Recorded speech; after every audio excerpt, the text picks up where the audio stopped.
நீதி வழங்கும் போது அண்ணன் தம்பி சொந்தம் பந்தம் பணக்கார ஏழை எதையுமே பார்க்க கூடாதுடா. நாயத்தை மட்டும் தான் சொல்லணும். அனைவருக்கும் வணக்கம். ஒவ்வொரு தேர்தலுக்கும் திமுக எப்போதுமே மக்களை ஈர்க்கக்கூடிய, மக்களை கவரக்கூடிய கவர்ச்சிகரமான இலவச அறிவிப்புகளை வழங்குவாங்க. கலர் டிவி, பெண்களுக்கு 1000 ரூபாய், மாணவர்களுக்கு 1000 ரூபாய், மாணவிகளுக்கு 1000 ரூபாய் அப்படிலாம் முந்தைய காலம் அறிவிச்சாங்க. இப்போ திராவிட மாடல் 2.0 இல்லையா, புதுசா ஏதாவது அறிவிக்கணும், மக்களை ஈர்ப்பதற்காக 8000 ரூபாய் கேஷ்பேக் ஆஃபர் அப்படின்னு சொல்லி அறிவிச்சாங்க. இந்த 8000 ரூபாய் கொண்டுட்டு போய் கடையில் கொண்டு போய் கொடுத்தீங்கன்னா ஃப்ரிட்ஜ், வாஷிங் மிஷின், மைக்ரோவேவ் அவன், அதே போல கரண்ட் அடுப்பு இதெல்லாம் நீங்கள் வாங்கிக்கலாம். இது புதுசாகவோ இல்லை பழசாகவோ எக்ஸ்சேஞ்ச் பண்ணியோ வாங்கிக்கலாம். உங்களுக்கு பிடிச்ச கலரில் பிடிச்ச பிராண்டில் நீங்கள் வாங்கிக்கலாம் அப்படின்னு சொல்லி இதை தமிழ்நாடுடைய ஆண்டு கொண்டிருக்கிற திமுக அரசு, திமுகவுடைய கட்சி தேர்தல் அறிவிப்பாக வெளியிட்டது. அறிவிச்சது பிரச்சனை, திமுக பேச்சாளர்கள், திமுக தலைவர்கள் இதை மேடையில் பேசுகிறாங்க அப்படின்னா சரி, அவங்க அறிவிச்ச அறிவிப்பு பேசுகிறாங்கன்னு சாதாரணமாக கடந்து போகலாம். அந்த அறிவிப்பு மீது நம்ம விமர்சனம் பண்ணலாம், அதெல்லாம் வேற. ஆனால் இந்த அறிவிப்பு ஒவ்வொரு தனிநபருடைய அலைபேசி வாயிலாக ஒரு விளம்பரம் போல வருது. தொலைக்காட்சி திறந்தால் விளம்பரம் வந்தால் தொலைக்காட்சிக்கு பே பண்ணி விளம்பரம் கொடுத்துருக்காங்கன்னு சொல்லலாம். எஃப்எம்ல கேட்டோம்னா எஃப்எம்முக்கு பே பண்ணி விளம்பரம் கொடுத்துருக்காங்கன்னு சொல்லலாம். இல்லை நம்ம ஒரு மெட்டா ஆடு, ஃபேஸ்புக்கு, இன்ஸ்டாகிராமு, யூடியூப்பு இதில் பே பண்ணி விளம்பரம் கொடுக்க முடியும். ஆனால் ஒவ்வொருத்தருடைய, நானும் எனக்கு தெரிஞ்ச ஒரு 20 பேரை கேட்டிருப்பேன், உங்களுக்கு வந்துருக்காங்க, எனக்கு வருதுன்றாங்க, உங்கள்கிட்ட எனக்கு வருதுன்றாங்க. காலையில் எந்திரிச்சாலே இந்த ஆடு வருது. ஒரு பெண்ணுடைய குரலில் இந்த மாதிரி ஸ்டாலின் சார் ஆட்சி தொடர வேண்டும் அப்படின்னு சொல்லி அவர் கடைசியாக ஐயா ஸ்டாலின் வந்து பேசி முடிக்கிற மாதிரி திராவிட மாடல் 2.0 ஆட்சி தொடர வாக்களிப்பீர் உதயசூரியன் அப்படின்னு சொல்லி முடிக்கிறாரு. ஒரு 30 நொடிகள் ஓடக்கூடிய ஒரு விளம்பரம். எப்படி தனிநபருடைய அலைபேசிக்கு இந்த ஆடு வருது? இப்போ நம்ம வோடஃபோனோ இல்லை ஏர்டெல்லோ இல்லை ஜியோவோ இல்லை பிஎஸ்என்எல்லோ ஏதோ ஒன்று பயன்படுத்துகிறோம். இவங்கக்கிட்ட அந்த அலைபேசிகளை வாங்கி அந்த ஆடு கொடுக்கப்படுதா, இல்லை மொத்தமாக திமுக தமிழ்நாடு முழுமைக்குடைய எல்லாருடைய அலைபேசி டேட்டாக்களையும் வைத்திருக்கிறதா அப்படிங்கிற கேள்வி இப்போது இருந்திருக்கிறது. இதை எதிர்கட்சி தலைவர் எடப்பாடி பழனிசாமி அவர்கள் ஒரு பொது மேடையில் கேட்குறாரு. டேட்டாக்களை திருடி இருக்காங்க அப்படின்னு. இந்த குற்றச்சாட்டு பின்னணி ஆராய்ஞ்சு பார்த்தா ஓரணியில் தமிழ்நாடு அப்படின்னு ஒரு நிகழ்ச்சியை தமிழ்நாடு முழுமைக்கும் ஐயா ஸ்டாலின் கடந்த ஜூலை மாதம் தொடங்கி வச்சார். வீட்டுக்கு வீடு போய், என்னம்மா இலவச பேருந்தில் போறீங்களா, அரசு பஸ்ஸை பயன்படுத்துறீங்களா? ஆமாம் பயன்படுத்துகிறாங்க. இலவச பஸ் விட்டால் இலவசம் தானே போக முடியும், அதை பயன்படுத்துகிறோம். 1000 ரூபா வந்துக்கிட்டு இருக்குல்ல மாதம் மாதம், ஆமாம் நீங்கள் கொடுத்தீங்க வந்துக்கிட்டு இருக்கு. உங்கள் வீட்டில் யாராவது இப்போ படிக்கிறாங்களா, அதாவது மாணவிகளுக்கு 1000 ரூபா வந்துக்கிட்டு இருக்கா? ஆமாம் என் பிள்ளை காலேஜ் படிக்கிறது வந்துக்கிட்டு இருக்கு. அப்புறம் இந்த தமிழ் மகன் திட்டத்தில் 1000 ரூபா வருதா? ஆமாம் என் மகனுக்கு வந்துக்கிட்டு இருக்கு. வருதுல்ல, நம்பரை சொல்லு, பங்கப்பிரி அப்படிங்கிற மாதிரி நம்பரை சொல்லுன்னாங்க. நம்பரை சொல்லி ஒரு ஓடிபி வரும், ஓடிபி சொல்லுங்கன்னாங்க. எதுக்குங்க ஓடிபிக்கு சொல்லுறீங்க? நலத்திட்டங்களாம் உங்களுக்கு வந்து சேரணும்ல, நலத்திட்டம்லாம் வரணும்னா ஓடிபி சொல்லு அப்படின்னு சொல்லி ஓடிபி வாங்கி வம்படியாக ஓரணியில் தமிழ்நாடுங்கிற பேரில் 2.5 கோடி பேரை ஒரு மாதத்திற்குள்ள, அதாவது 45 நாளைக்குள்ள திமுகவில் இணைக்கணும் அப்படிங்கிற திட்டத்தோடு தமிழ்நாடு முழுமைக்குரிய திமுக காரங்க வேலண்டியர்ஸ்லாம் இறக்கி விடப்பட்டாங்க. நீதிமன்றத்தில் இது ஒரு வழக்காக பதிவு செய்யப்படுது. தமிழ்நாட்டு மக்களுடைய தனி உரிமையை பாதுகாக்கக்கூடிய அளவில் திமுக செயல்படுது. ஓடிபியை போய் வீட்டில் கூடிய பெண்கள்கிட்ட கேட்குறாங்க, அலைபேசியுடைய எண்களை கேட்குறாங்க அப்படின்னோடனே நீதிபதி SM சுப்பிரமணியன் அப்படி கேட்கக்கூடாது, இதுக்கு இடைக்கால தடை விதிக்கிறாரு. இதை எதிர்த்து உச்சநீதிமன்றத்துக்கு போகுது திமுக அரசு. எதுக்கு? அலைபேசியை வாங்கணும், நாங்கள் வாங்குவோம், வாங்குவதற்கு எதிர்ப்பு தெரிவித்த நீதிபதியின் கருத்துக்கு எதிராக, அந்த ஆணைக்கு எதிராக உச்சநீதிமன்றத்துக்கு போகிறாங்க. உச்சநீதிமன்றத்தில் தமிழ்நாட்டுடைய திமுகவுடைய வழக்கறிஞர் தலைவர் வில்சன் அவர்கள், ராஜ்யசபா MP, அவர் போய் வாதாடுறாரு. இது வந்து ஒரு அரசு மக்கள்கிட்ட போய் வந்து நல்ல சேவைகள் பண்ணிருக்குமான்னு கேட்கறதா போகிறோம், இல்லை ஒன்று நாங்கள் ஒன்று தனி உரிமை பாதுகாக்கணும்னு நீங்கள் முதல்ல திமுக ஸ்போக்ஸ் பர்சன் மாதிரி பேசாதீங்க, ஒரு அட்வொகேட் மாதிரி பேசுங்க.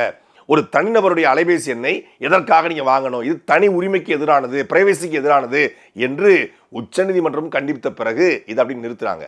இதை நிறுத்தின சும்மா இருப்பாங்களா? அலைபேசி வாங்கி ஆகணும். என்னொன்னே ஓரணியில் தமிழ்நாட்டில் முழுமையாக அலைபேசியில் வாங்க முடியாத திமுக என்ன பண்ணுதுன்னா, அடுத்த கட்ட பாய்ச்சலுக்கு, திராவிட மாடல் 2.0 பாய்ச்சலுக்கு தயாராகிறாங்க. முதல்ல ஓரணியில் தமிழ்நாடு அப்படின்னு அலைபேசி எண்களை வாங்குவதற்காக திமுகவுடைய ஆட்களை இறக்கிய திமுக உயர்நீதிமன்றத்திலும் உச்சநீதிமன்றத்திலையும் அடி வாங்கினதுல என்ன பண்றாங்கன்னா, அரசே, அதாவது திமுகவுடைய அரசே 50,000 வாலண்டியர்ஸ் சுய உதவி குழுக்கள் மூலமாக தமிழ்நாடு முழுமைக்குரிய கிட்டத்தட்ட 2.5 கோடி வாக்காளர்களை 2.5 கோடி வீடுகளையும் சந்தித்து ஒரு டேட்டா அனலைஸ் பண்ணாங்க. என்ன டேட்டா அனலைஸ்னா, உங்கள் கனவை சொல்லுங்கள்.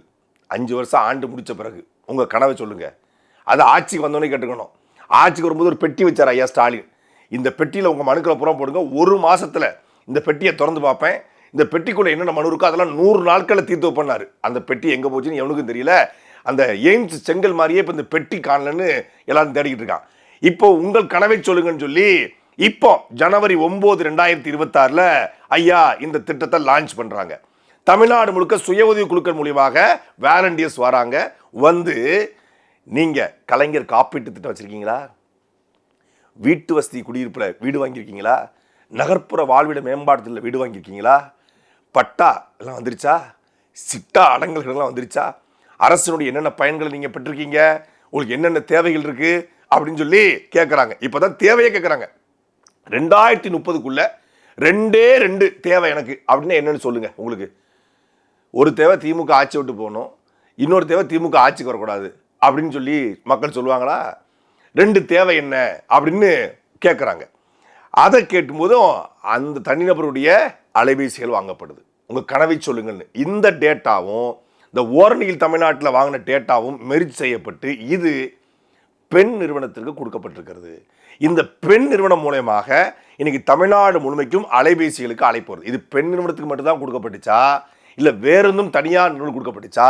இப்போ எல்லாருடைய அலைபேசியில் தான் ஃபேஸ்புக்கு, இன்ஸ்டாகிராமு, ட்விட்டரு, சமூக வலைதளங்கள் எல்லாருமே இருக்குது. ஒரு வீட்டில் ஒரு அப்பா இருப்பார், அப்பாவோட செல் நம்பரை போட்டு பொண்ணு இன்ஸ்டாகிராம் பயன்படுத்தும். ஒரு தனிநபருடைய அலைபேசி எண் ஒரு தனியார் நிறுவனத்திட்ட, ஒரு பிரைவேட் கம்பெனி கிட்ட, இது ஒரு பொலிட்டிக்கல் ஏஜென்ட் கிட்ட போகுதுன்னா அவன் என்ன நிலைமைக்கும் கொண்டு போவான். அந்த இன்ஸ்டாகிராமையோ அல்ல தனிநபருடைய சமூக வலைதளத்தையோ நாளைக்கு ஹேக் பண்ணலாம்.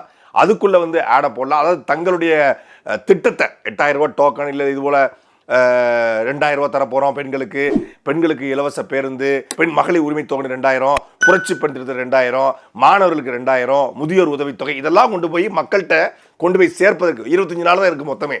அப்போ அந்த நாளுக்குள்ள சேர்ப்பதற்கு இவங்க பயன்படுத்துறது என்னன்னா தனிநபருடைய அலைபேசி, தனிநபருடைய சமூக வலைதள கணக்குகள். இதன் மூலமாக இது திணிக்கப்படுது. இது முழுக்க தனி மனித சுதந்திரத்துக்கு எதிரானது. தங்களுடைய திட்டங்களை செயல்படுத்த திமுக 6 மாசத்துக்கு முன்னாடியே பிளான் போட்டு ஒட்டுமொத்த தமிழ்நாட்டு மக்களுடைய அலைபேசியும் எடுத்து வச்சிருக்காங்க. சாதிவாரி கணக்கெடுப்பு எடுங்க. சாதிவாரி கணக்கெடுப்பு எடுத்து சமூக பிரதிநிதித்துவ அடிப்படையில் நீங்கள் வேலை வாய்ப்பை, கல்வியில், பொருளாதார ரீதியான நீங்கள் வந்து இடஒதுக்கீடை கொடுங்க அப்படின்னு கேட்டால் சாதிவாரி கணக்கெடுப்பு என்னால் எடுக்க முடியாது, அது மத்திய அரசு தான் எடுக்கணும் என்று பாலை தூக்கி மத்திய அரசோட கோட்டில் போடுற திமுக இங்க வீட்டுக்கு வீடு போய் அலைபேசி எண்களை மட்டும் வாங்கி தங்களுடைய விளம்பரத்தை பயன்படுத்துவதற்கு ஒரு சென்சஸ் எடுத்திருக்கு. மக்கள் தொகை கணக்கெடுப்பு எடுக்கப்படலை, சாதிவாரி கணக்கெடுப்பு எடுக்கப்படலை, அதை எடுக்க முடியாதுன்னு சொல்றாங்க. பீகார் உள்ளிட்ட பல்வேறு வட மாநிலங்கள், தெலுங்கானா உள்ளிட்ட மாநிலங்கள் சாதிவாரி கணக்கெடுப்பை எடுத்து சமூக நீதி அடிப்படையில் இடஒதுக்கீட்டை சரியாக சாத்தியப்படுத்துறாங்க. சமூக நீதி அரசுன்னு சொல்லாத அரசுகள் சாத்தியப்படுத்துது.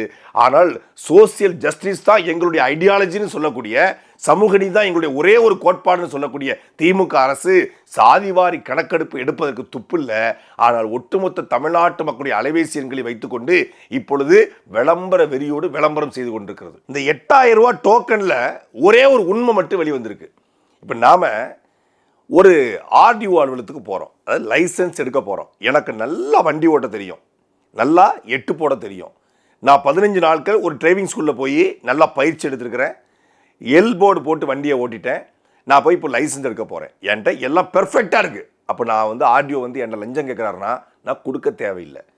நான் எல்எல்ஆர்ஏ போடாமல், டிரைவிங் லைசன்ஸ் ஸ்கூல் பக்கமே போகாமல், 8 போட சொன்னால் 9 போடுற ரேஞ்சில் இருந்து வண்டியை தலைகீழ ஓட்டி ஆக்சிலேட்டருக்கு பதிலாக கிளச்சையும் பிரேக்குக்கு பதிலாக ஆக்சிலேட்டரையும் மிதிக்கக்கூடிய ஆளாக இருந்து முன்ன பின்ன வண்டி ஸ்டீரிங்கை பார்க்காத ஆளாக இருந்தால் நான் அந்த ஆர்டிஓக்கு லஞ்சம் கொடுக்கணும். அப்போது எனக்கு ஏதாவது தெரியல, குறை இருந்தால் தான் நான் லஞ்சம் கொடுப்பேன். நான் ஒரு பத்திரப்பதிவு பண்ண போகிறேன். பத்திரப்பதிவு பண்ண போகும்போது என் டாக்குமெண்ட்டு நல்லா இருக்குது, பக்காவாக இருக்குது. நான் வந்து ஃபேக்கான சொத்தை வாங்கலை, பத்திரம் பதிவு சரியாக இருக்குது. அப்போது நான் போய் பத்திரப்பதிவு பண்ண போகிறேன். அப்போ லஞ்சம் கேட்குறாரு அந்த ரிஜிஸ்டர் அப்படின்னா நான் எது கொடுக்கணும்? டாக்குமெண்ட் சரியாக இருக்குது, நான் எக்ஸ்ட்ராவும் வாங்கலை, குறைச்சி வாங்கலை, நிலத்தோட மதிப்புக்கு வாங்குறேன் அப்படின்னு சொல்லலாம். இப்போ நான் வந்து அந்த குடும்பத்தில் யாராவது இறந்து போய் அதுக்கு பிறகு ஃபேக்காக ஒரு ஆளை ரெடி பண்ணி, இல்லை ஃபேக்கான சர்டிஃபிகேட் அனுப்பிச்சு ஃபேக்கான ஏதோ ஒன்று ஒரு ஃபோர்ஜரி பண்ணுறேன்னா நான் லஞ்சம் கொடுப்பேன். லஞ்சம் கொடுத்து எப்படியாவது முடிச்சு கொடுங்க அப்படின்னு சொல்லுவேன். அப்போ என்கிட்ட குறை இருந்தால் தான் அந்த இடத்துல லஞ்சம் வருது. இல்லை அவசரப்படுத்துவதற்காக. திமுக அரசு நல்ல ஆட்சியை கொடுத்துருக்கு. திராவிட மாடல் ஆட்சி, மக்கள் விரும்பும் ஆட்சி. 10,50,000 கோடி கடன் வாங்கி நலத்திட்டங்களை மட்டுமே பண்ணியிருக்காங்க. மக்கள் எல்லாம் கொண்டாடி கொண்டிருக்காங்க. ஸ்டாலினே தொடர வேண்டும் என்று விரும்புகிறாங்கன்னா எதற்காக 8,000 ரூபா? எனக்கு நல்லா வண்டி ஓட்ட தெரிஞ்சால் நான் லஞ்சம் கொடுக்க தேவையில்லை. நீங்கள் நல்லாட்சி பண்ணிருந்தீங்கன்னா நீங்கள் 8,000 ரூபா கொடுக்க தேவையில்லை. சாட்டை எடுத்து நாட்டை திருத்து, இளம் தலைமுறை தானே நீ வழி